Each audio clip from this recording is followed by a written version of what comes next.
This is Jay Horwitz with the latest edition of Amazing Mental Alumni podcast. I'd like to welcome my old friend, Mr. Omar Minaya, who's been a part of the Mets organization way back since 1997. And in 2002, Omar made history when he became the first Hispanic general manager in baseball history.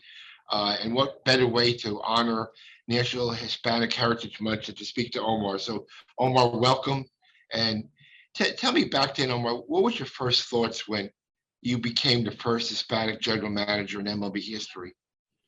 Well, Jay, thank you very much for having me. And you're right. You're my good friend. You are my good friend. We've been in baseball together for many years, and we've been with the Mets for many years. And it is an honor for me to be here on this special occasion, Hispanic Heritage Month, which is a great recognition to a lot of the of America, but also the Hispanic community. To answer your question, Jay, my first, feelings was when Commissioner Seelig called me and asked me if I can take this task on of being the Montreal Expos general manager. A part of me didn't think much about being the first Hispanic. I was just thinking about the opportunity that I had available to me. And then the challenge that was in front of me. But at some point in time, it did sink in. People reminded me, men wrote about it. And then I really did, say to myself, wow, it's pretty big. It's pretty big to a lot of people. And, the first person that I started thinking about, but it's when I think of Hispanics in baseball was Roberto Clemente. I thought of Clemente. I thought of his journey, what he did, what he sacrificed, how he represented us. And not only Roberto Clemente, but I also thought of Jackie Robinson because, Jackie being the first, before there was Roberto, there was Jackie. And being a Hispanic, being an immigrant, being a New Yorker, all these things together kind of came together and told myself, you know what? Wow, God has blessed me to put me in a position now. Don't mess it up. Don't screw it up because others came before me, and I'm praying and hoping that others, if I do a good job, others can go after me. Well, we've had a variety of different roles with the Mets: assistant general manager, special assistant, of course, general manager from 2004 to 2010, and now in your role is an ambassador with the ball club. You're reaching out to local communities, trying to get the Mets involved with different projects. Why don't you tell the people out there exactly what you're doing now in the last year or so? Yeah, my title's been an ambassador with the Mets. And to me, and I think that I always felt that an ambassador is one person that represents the organization, that represents the country. So to me, what I'm trying to do is, of course, as you know, we have new ownership that has come in, and we as the Mets, I think that we have so much potential. We have so much potential to reach. We have almost a responsibility to be diverse. We're in Queens. We represent the borough of Queens, probably the most diverse borough of the world. Jay, we were together there. We saw how fun and how much excitement we were able to bring in during the years of 2005, 6, 7, 8. We saw the 3.5 million fans, 3.8, and the 4 million fans that participated in what I call the Mets family, the Mets journey. We lost some of that. Part of it because you have to win. But I think what I'm trying to do in my role is to touch base, to try to connect with that fan base, connect with that diverse fan base that is out there. And I felt very proud when I was general manager, that when, we had Yankee fans coming to our game, because being a Met fan was being part of Shea Stadium and Citi Field was something that connected the community together. And for me, I take my role as an ambassador very seriously. I enjoy it. To me, is to be able to talk not only to the suite holders, but to be able to connect with the bodega people, to be able to connect with the barbershop, to be able to connect with that community, to be able to connect with that diverse community, and me kind of leading the charge in that connection. I think we're doing great. I think we have it's a great potential that's here, that's going to be built. I think we have a team that's, it's been up and down. We're just coming off a great win against the Yankees. But there's a lot of things that are being put in place for potential growth, for potential community involvement. And as an ambassador, I feel like I want to take a leadership in that role to bring that connection back. So I do a little bit of everything. Speaking a little bit of everything, you have your own podcast now. You do some work on SNY. So you branched off into the different kind of thing for you. How do you like those new roles for you, Omar?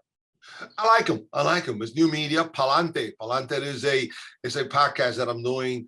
With a group. We have Marisol Castro, who's a Hispanic, the first Hispanic, I believe, game announcer in the New York, or the first Hispanic game announcer in baseball for that array. So I mean, she's another figure that's historic, and I like that. I like doing the work for SNY. Look, at the end of the day, Jay, you know what I am, a talent evaluator. I love talent evaluation. I love to scout. That's what I love to do. But sometimes, things comes in life that you want to try different things. And this is, I'm having fun. I'm having fun in baseball, evaluating from a TV standpoint. But I'm also having fun watching the Mets evolve. I'm having fun watching our manager, Luis Rojas, as a manager, who I think is doing an excellent job as a second-year manager. So I do like what I'm doing, Jay. And I'm very proud to be a Met. Let's go back to the beat of your career. You born in the Dominican Republic, came to Queens, went to Newtown High School. You used to tell me you used to sneak into games at Shea Stadium. Did you ever get caught, Omar? Yes, of course we did. But we were friends with the cops. It was supposed to, can you catch me or not? And, Jay, we can go back to great names with guys like Bob Mant, who were there, and Jimmy Plummer, guys that, the legends. If you're in the Met family, these are legends. So we will get caught. And if you grew up in my generation, we would. But the cops were friends, and they was a fun. They'll chase you. They'll throw. But, a lot of these cops, even when I was general manager, they'll remember me. They say, hey, I remember I caught you. And to me, it was an honor. It was an honor to love. And Jay, for me, being the Met family, it's not only the baseball players, the people that work there. It was fun, in those days. And we had bad teams, but we were there. We were supporting. We were there in good times and in bad times. So went on to start Newtown High School, baseball player. We took number 21, I guess, after Clemente. Numbers retired. How big a thrill was that for you? When have your high school number retired? Oh, very big, very big. And when you're a kid, you don't think about that. But then here I am, I believe it was in 2006 or something. I'm the general manager of the New York Mets. I never even thought about that. I really wanted to be Roberto Clemente and play in the major leagues. That's what it was. But to me, as time goes by, Jay, it's more about what you mean to others, and I didn't realize it at the time. But the truth is, my heroes were players. Because of, being blessed to be the general manager, when you become heroes to people, not only to be players, but to be executives, to be able to work in the front office. And, so now it changes, and it was fun to go back to the high school and to go to Newtown High School.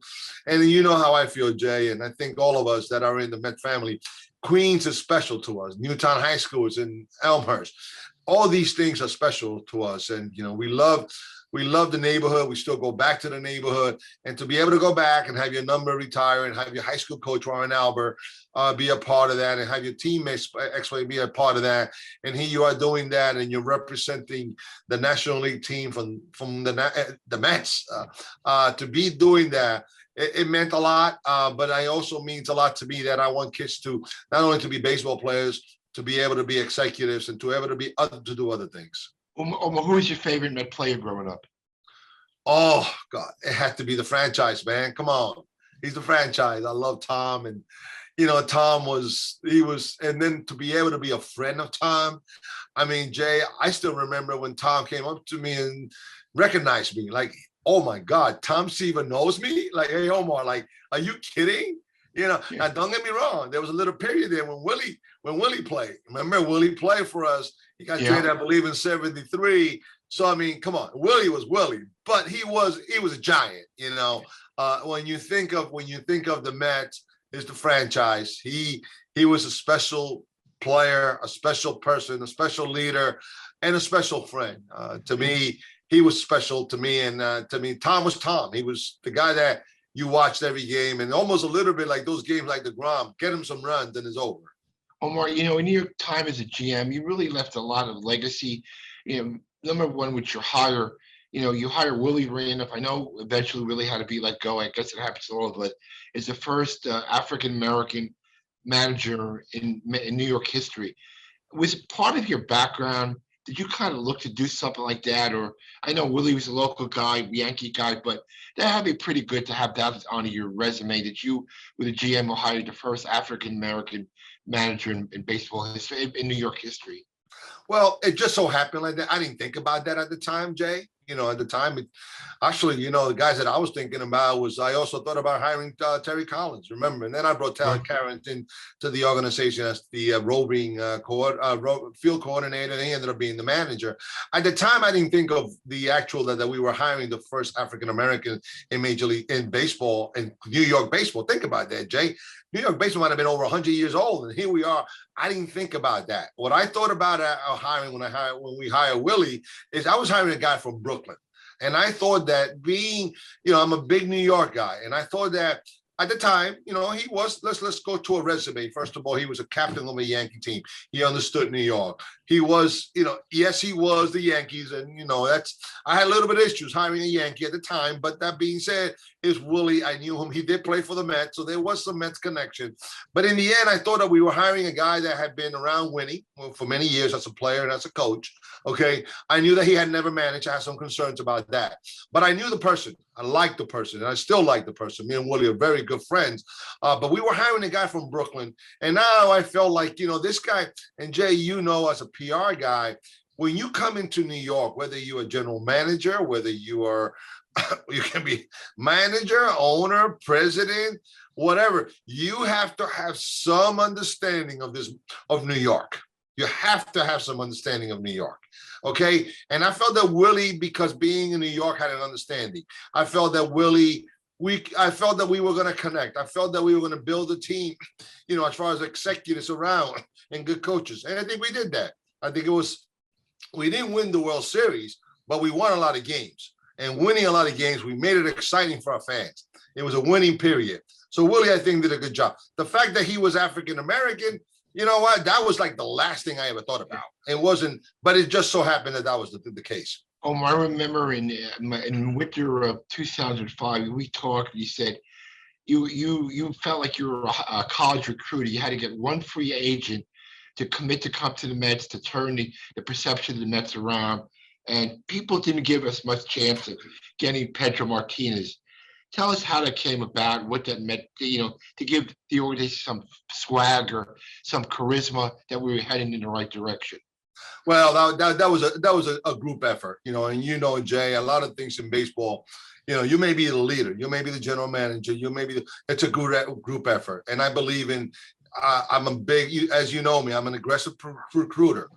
For whether it's going to sign players, I still say myself, I might have been a general manager. I pride myself in being the best recruiter, acquiring the best talent and going after it. That's what I think. That being said, that means you have to get it. You got to communicate. You got to put a plan in place. You got to go after people. You got to tell players you want them, and you got to follow through with it. So we did that, and it just so happened as we came into that winter meeting, that winter after 2000, started in 2004, that I said, and I'm a big believer that it's not only about winning in New York, Jay, and I know that. It's not only about winning, it's how you win. And can you connect with the fans when you win? Because we've seen teams that just don't connect. And you got to connect with this diverse metropolis. And to me, the number one, and I started looking around and I said to myself, Pedro is out there. They just won the World Series. But I felt that a face like Pedro with charisma can kind of bring it. Now, it meant that I had to travel, that I had to go spend Thanksgiving with him. Whatever needed to be done, and for those that know me, when it comes to recruiting a player, to going after a player, to acquiring talent, I'm not going to get beat. And there's no way I was going to get beat. I knew that. And then once I knew that we put a plan in place and we had to have ownership believe in it, and we had to explain the plan to ownership, and that was a group effort. That was, without a doubt, you had Johnny Rico, you had Lenore Colon, we had the whole group of people involved to connect with ownership, tell them this, and then we went out and got Pedro. Once we decided to Pedro, once I promise you we're going to bring other guys. Now we're committed. And boom, the next thing you know, here you have Beltran come. Eventually, we had Delgado come. Had Billy Wagner. Let's talk about Beltran for a second. Met fans, unfortunately, they go back to Game 7 of the 2006 playoffs. We took the third strike. But for me, Beltran was probably the best overall free agent contract we've ever signed. And not because I'm a friend of Carlos's. I hope one day he gets another chance to manage in the major leagues. He's a good baseball guy, good guy. Does a lot of great charity work back in Puerto Rico with his foundation. So just in your mind, Martinez led directly to Beltran. Yes, no doubt. Martinez led directly to Beltran. And that was another recruitment. That was the one getting on a plane. At the time what we did was I would have to travel. I would get on a plane and go visit, not only visit the players, I'll go visit the cousins, I'll go visit the aunt, I'll go visit the priest. Whoever I needed to visit, I will go visit. I'll get it. And that's how but in the end with Beltran, so you got two guys here, one who just won the World Series and decided to leave Boston, who was an icon, to come visit us. And then you had another guy who had an unbelievable championship series in Houston, and they had pretty much almost equal the same money as us, and had to convince him to come to New York. And Jay, you remember Carlos was a really kind of a low-key guy. Right, a lot of people question whether he can handle the battle of New York. But I promised him that I was going to be there with him, that we were going to be on this ride together. And he came on board. But the thing about Carlos, everything you said, now first, not only was he a great player, but the thing that I'm most proud about Carlos is he's a better man. Carlos Beltran is like one of the best men I've been around. What his foundation does for kids in Puerto Rico is amazing. What he does for kids in Puerto Rico, but Carlos does for everybody. Right. I love him. You know what I'm saying? I think in time he will be back in the game, and I hope that, when that time comes, we all could celebrate together, because Carlos Beltran is one of the best and the nicest persons that I've been around, and I'm very proud that we work together. And like I said, I'm more proud of him, the man, and he was a great player, and I think he's going to be a Hall of Fame player. Should be a Hall of Fame player someday. And then next year, Omar, you complete a trade for Delgado, and if he didn't hurt his hip, he probably would be in the Hall of Fame by now, maybe eventually. But so really 3 big pieces in 2 years, with plus Billy Wagner. So your players in motion. Unfortunately, we in 06 we had a lot of games. We just got bit by a great curveball in the 7th inning. Oh, you know what? Hey, listen, a curveball for a guy, Dwayne Wright, and a catcher Molina, that I think are both going to be Hall of Famers someday. So that happened. It was Hall of Famers against Hall of Famers.